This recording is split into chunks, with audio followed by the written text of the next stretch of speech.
রাখি বন্ধনের দিন ভাই বোনের কাছে বছরের সব থেকে বিশেষ একটা দিন, কিন্তু এমনটা যদি হয় যে এই দিন তাদের জীবনের সব থেকে অলৌকিক আর ভয়ঙ্কর দিন হয়ে ওঠে। প্রেরণা মোহিতের ছোট বোন। 3 বছর আগের এক ভয়ানক কার অ্যাক্সিডেন্টে তাদের মা বাবা মারা যায়। তখন থেকে মোহিতই বাবা মায়ের মতো প্রেরণার দেখাশোনা করত। আজ রাখি বন্ধনের দিন, আর বাড়িতে সকাল থেকেই একটা খুশির পরিবেশ তৈরি হয়ে আছে। এইবার গিফটে নতুন ফোন চাই তোর? হ্যাঁ, ফোন চাই আমার। দাদা, ওই ফোনটা যাতে সুপার ক্লিয়ার ক্যামেরা আছে, সেলফি তুললে মনে হবে যেন মডেলিং এর শুট চলছে। আরে ভালো সেলফির জন্য ভালো ফোনের নয়, দেখতেও ভালো হওয়া প্রয়োজন। তাতে বেচারা ফোনটার কি দোষ? হ্যাঁ, যদি আমি রাখির বদলে তোমাকে একটা লঙ্কার মালা পরাতে পারতাম, তাহলে হয়তো তুমি বুঝতে পারতে। আচ্ছা বাবা, রাগ করিস না, নিয়ে আসবো একটা দারুণ ফোন আমার আদরের বোনের জন্য, পাক্কা। ততক্ষণে রাখি বন্ধনের পর্ব শেষ হয়ে গিয়েছিল এবং ভাই বোন খুনসুটি করছিল নিজেদের মধ্যে। তখনই হঠাৎ বাড়ির ডোরবেলটা বেজে ওঠে। এখন আবার কি এলো? আচ্ছা হ্যাঁ, হয়তো কোনো পার্সেল এসেছে। মোহিত দরজা খুলে দেখে সামনে একজন পার্সেল নিয়ে দাঁড়িয়ে, কিন্তু তার মুখে একটা অদ্ভুত হাসি ছিল। সে মোহিতকে পার্সেলটা দিল আর ওটিপি না জিজ্ঞেস করেই সেখান থেকে হঠাৎ করে উধাও হয়ে গেল। ভারী আজব লোক তো, ওটিপিটাও চাইল না। হয়তো পরে নিজেই ফোন করবে। কি আছে এই পার্সেলে দাদা? আরে তুই বলেছিলিস না তোর ওই হরর স্টোরিজের বুকগুলো প্রয়োজন, সেইগুলোই আনিয়েছি। থ্যাংক ইউ দাদা। দেখাও দেখাও। প্রেরণা যেই বক্সটা খুলল, সেখানে বইয়ের সাথে সাথে একটা ছোট বাক্স রাখা ছিল। ও যখন ওই ছোট বক্সটা খুলল, দেখতে পেল সেই বইয়ের নামেরই একটা গেম ছিল এবং তার সাথে একটা চিঠিও লেখা ছিল। প্রেরণা সেই চিঠিটা বার করল আর পড়তে শুরু করল। আপনি আমাদের প্রথম কাস্টমার, আর সেই জন্য একটা স্পেশাল হরর গেম শুধু আপনার জন্য। আত্মাদের সঙ্গে কথা বলার ইচ্ছে আছে? তাহলে একবার এটা অবশ্যই ব্যবহার করুন। কিন্তু মনে রাখবেন, যদি এই খেলাটা একবার শুরু হয়, তাহলে যে আত্মা আসবে সে শুধু খেলতে নয়, থাকার জন্যও আসতে পারে। বাহ, এটাও নতুন ট্রেন্ড শুরু হয়েছে মানুষকে ভয় দেখানোর। এই আটটা টাট্টা বলে কিচ্ছু হয় না, জানিস তো? এমন কত ফালতু গেম খেলেছি কলেজে, এগুলো ভাওতা ছাড়া আর কিছুই নয়। হ্যাঁ, কিন্তু দাদা, এই খেলাটা খুব অদ্ভুত মনে হচ্ছে না? মানে দেখেই কেমন একটা আনকমফোর্টেবল লাগছে। আমার তো মনে হয় এটা ডাস্টবিনে ফেলে দেওয়া উচিত। ওহো, তার মানে ম্যাডাম ভয় পেয়ে গেছে? না তো, কে বলল আমি ভয় পেয়েছি? আমি কেন ভয় পেতে যাব? ব্যাস, আমার একটু অদ্ভুত মনে হলো তাই বললাম।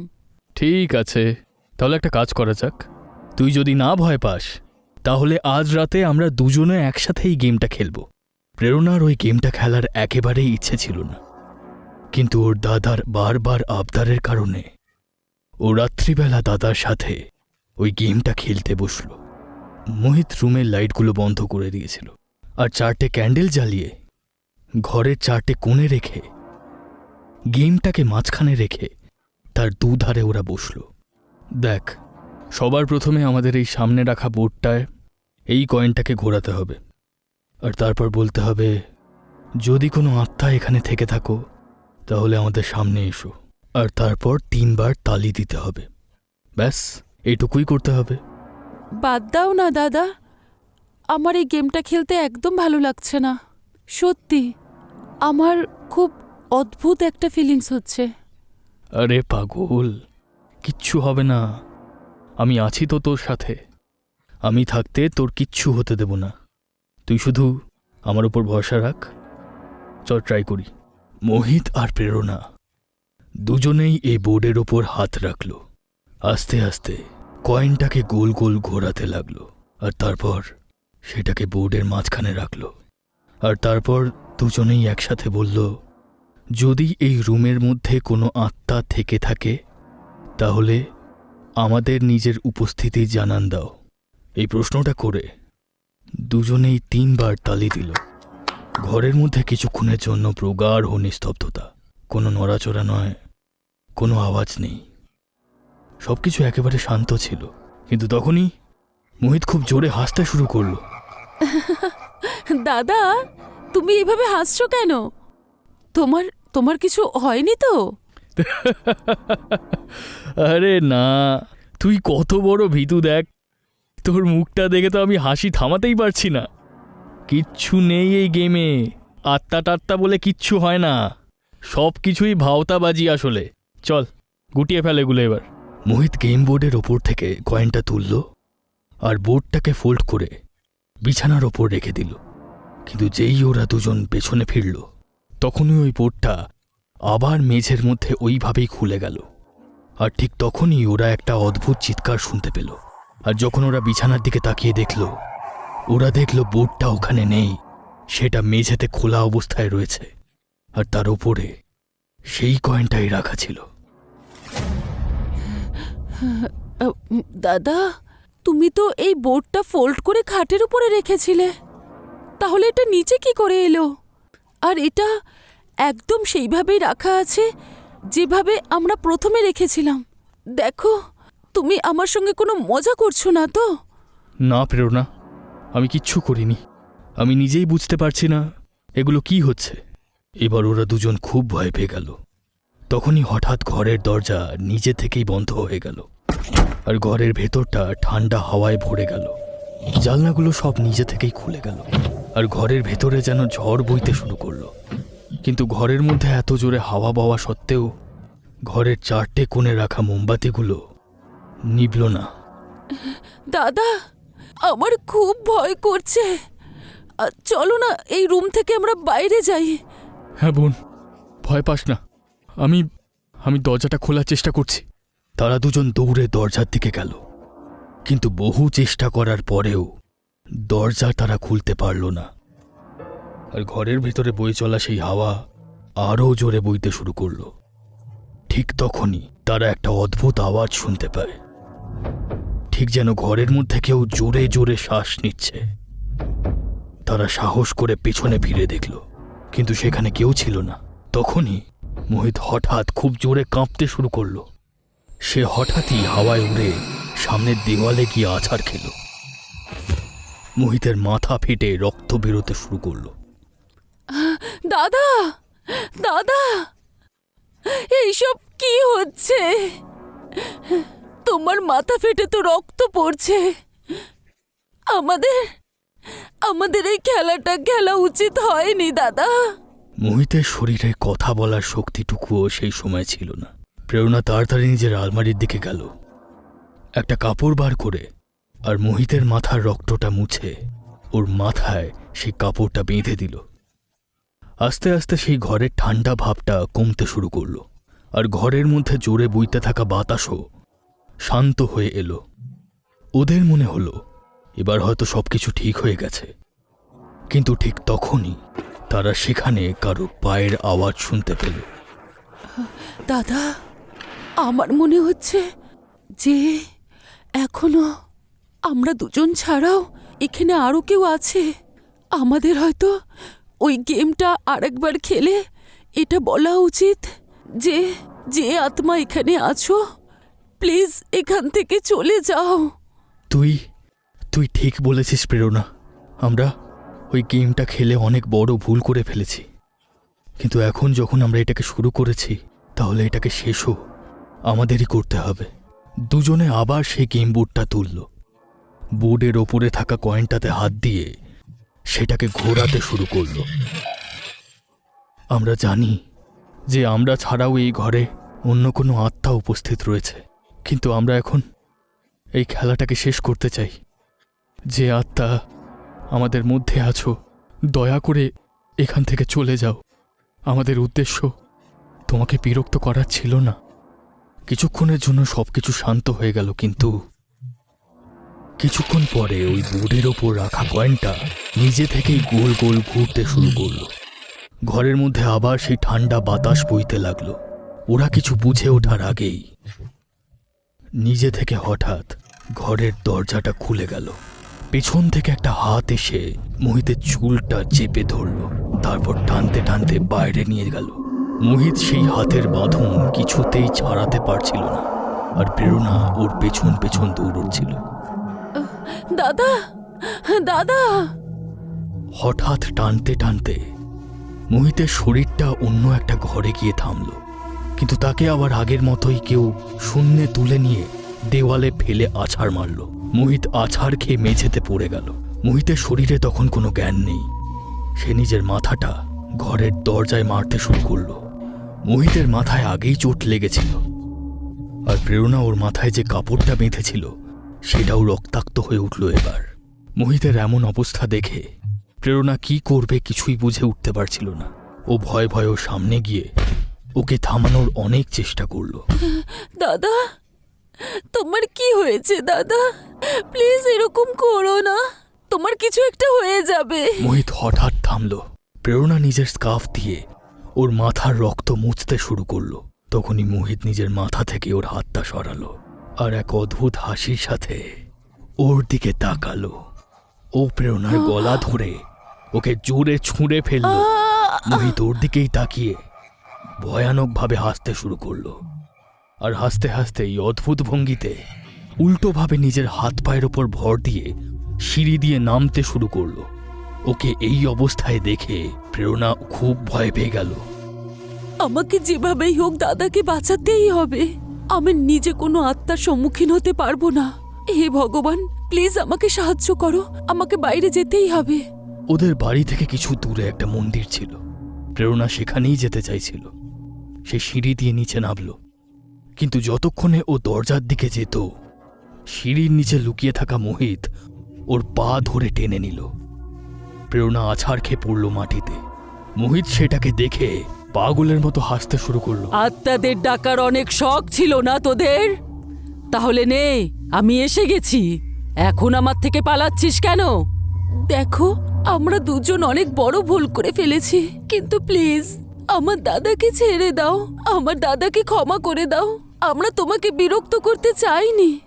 No no no no no no তোরা আমাকে ডেকেছিস তোদের ইচ্ছেতে, কিন্তু যাব আমি আমার ইচ্ছেতে, তাও আবার তোদের দুজনকে নিয়ে।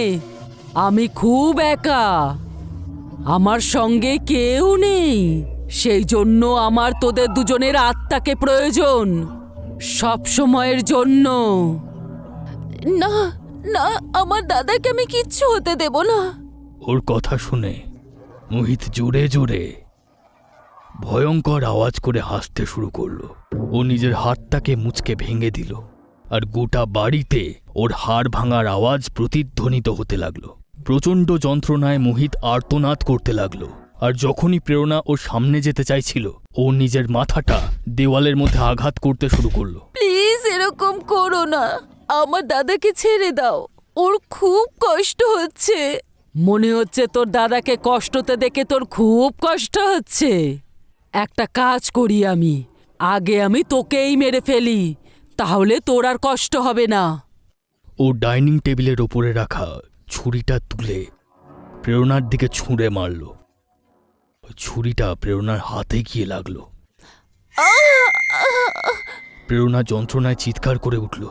মোহিত ওর দিকে দৌড়ে গিয়ে ছুরিটা ওর হাত থেকে টেনে বার করল, আর সেই ছুরিটাকেই আবার ও হাতে গেঁটে দিল। ও বারবার ওই একই জায়গায় আঘাত করতে লাগলো। প্রেরণার গোটা হাত রক্তাক্ত হয়ে গেল, তার চোখ দিয়ে জল পড়তে শুরু করলো। কিন্তু মোহিতের ওপর তো এখন শয়তান ভর করেছিল। যন্ত্রণা হচ্ছে? কোনো ব্যাপার না, একটু পরে সব শেষ হয়ে যাবে, কারণ মৃত্যুর পরে কোনো কষ্ট হয় না। প্রেরণা সাহস করে ছুরিটাকে নিজের হাত থেকে বার করল, কিন্তু মোহিত আবার ছুরিটাকে হাতে তুলে নিল। আর এইবার সে প্রেরণাকে আঘাত করল না, বরং সেই ছুরি দিয়ে নিজের হাতের ওপরেই আঘাত করতে লাগলো। রক্ত টপ টপ করে মেঝেতে পড়তে লাগলো। প্লিজ আমার দাদার সঙ্গে এরকম করো না, করো না এরকম। প্রেরণা অঝোর ঝরে কাঁদছিল। মোহিত নিজেই নিজেকে আঘাত করতে করতে সেখান থেকে দূরে চলে গেল। আজ রাখি বন্ধনের দিন ছিল, আর সেই দিনে নিজের দাদার এই রকম অবস্থা দেখে প্রেরণার মন খুবই বিচলিত হয়ে উঠল। সেই মুহূর্তে ওর মাথায় একটা বুদ্ধি খেলে গেল। নিশ্চয়ই এর সলিউশন ওই নোটেই লেখা আছে, যার মধ্যে গেমের ইনস্ট্রাকশন দেয়া আছে। আমাকে ওই পেজটা খুঁজে বের করতেই হবে। প্রেরণা দৌড়ে উপরে গেল। ওর হাত থেকে টপ টপ করে রক্ত ঝরে পড়ছিল। ও সেই ঘরে গিয়ে পৌঁছল যেখানে গেমটা খেলা হচ্ছিল। গেমের বোর্ডটা এখনো মেঝেতে রাখা ছিল। ঘরের 4টে কোণে এখনো মোমবাতি জ্বলছিল, কিন্তু ওই চিঠিটা ওখানে ছিল না। ও সব জায়গায় তাকিয়ে দেখতে লাগলো। তখনই বিছানার নিচেও কিছু দেখতে পেল। পেয়ে গেছি। কিন্তু যখনই ওই চিঠিটাকে পড়ল, ওর সমস্ত আশা মুহূর্তে ম্লান হয়ে গেল। ও নো, এর মধ্যে তো কোনো সলিউশন লেখাই নেই। এখানে তো পরিষ্কার লেখা আছে, একবার যদি কোনো আত্মাই গেমের মাধ্যমে চলে আসে তাহলে তাকে ফেরত পাঠানোর আর কোনো উপায় নেই। ও গড, প্লিজ আমার দাদাকে বাঁচাও। আমার দাদাকে আমি হারাতে পারবো না। প্রেরণা ভগবানের কাছে প্রার্থনা করতে করতে জোরে জোরে কাঁদতে লাগলো। কিন্তু তখনই ও কিছু পড়ে যাওয়ার আওয়াজ পেল। কোনো কিছু যেন খুব জোরে আছাড় খেয়ে পড়ল। ও ঘরের বাইরের দিকে গেল। ও দেখল মোহিত সিঁড়ি দিয়ে নিচে পড়ে গেছে। ও নিচে গিয়ে দেখল মোহিত তখন একেবারেই নড়াচড়া করছিল না। ও মোহিতের মাথায় হাত বোলালো, আর মোহিতের গোটা শরীর রক্তে ভেসে যাচ্ছিল, আর ওর শরীর সম্পূর্ণ ঠান্ডা হয়ে গিয়েছিল। প্রেরণা ওর নিঃশ্বাস দেখল, সেটাও থেমে গিয়েছিল। না না, আমার দাদার কিছু হতে পারে না। দাদা, তোমার কিচ্ছু হয়নি, তুমি ঠিক আছো তো? দাদা, কিছু বলো দাদা। প্রেরণা নিজের কোলে নিজের দাদার মাথাটা রেখে কাঁদতে শুরু করল। ওর জীবনে ওর দাদা ছাড়া কেউই ছিল না। আজ সকালেই ওর দাদার হাতে রাখি পরিয়েছিল, কিন্তু এখন সেই দাদা ওকে সারা জীবনের জন্য ছেড়ে চলে গেছে। ও নিজেকে সামলাতে পারছিল না, ওর গোটা শরীর কাঁপছিল। ঠিক তখনই পিছনে কিছু যেন নড়ে উঠল। প্রেরণা আস্তে করে পেছনে ঘুরে দেখল একটা কালো ছায়া ওর দিকেই এগিয়ে আসছিল। মেরে ফেলতে চাও তো তুমি আমাকে? তাহলে ঠিক আছে, মেরে ফেলো। আমার দাদাকে তো আমার থেকে কেড়েই নিয়েছো তুমি। এখন আমি বেঁচে থেকে আর কি করব? মেরে ফেলো, শেষ করে দাও আমায়। ও এমনটা বলছিল, ঠিক তখনই ও সামনে রাখা ফুলদানিটা শূন্যে ভেসে উঠল আর সোজা প্রেরণার মাথায় গিয়ে লাগলো। ওর মাথা থেকে রক্ত বেরোতে শুরু করলো, আর তখনই সেই কালো ছায়াটা ওর মাথার চুল ধরে টানতে শুরু করলো আর টেনে নিয়েই যাচ্ছিল। ঠিক তখনই ও হঠাৎ থেমে গেল, যেন প্রেরণার পা দুটোকে কেউ ধরে রেখেছে। প্রেরণা কাঁপতে কাঁপতে সামনে তাকালো, আর সামনের দৃশ্য দেখে ওর চোখ দিয়ে জল পড়তে শুরু করলো। ও দেখল ওর দাদা মোহিতের আত্মা ওর পা দুটোকে ধরে রেখেছিল। দাদা, ও তোমাকে মেরে ফেলেছে। প্লিজ, তুমি আমাকে আর বাঁচিও না। একমাত্র তুমিই তো ছিলে আমার বেঁচে থাকার শেষ ভরসা। আমি তোমাকে ছেড়ে বাঁচতে চাই না দাদা। আমিও তোমার কাছে চলে আসতে চাই। না প্রেরণা, আমি থাকতে তোর কেউ কোনো ক্ষতি করতে পারবে না। আর এমনিতেও আজকে তো রাখি বন্ধনের দিন না? তোকে কথা দিয়েছিলাম আমি যে তোকে রক্ষা করব।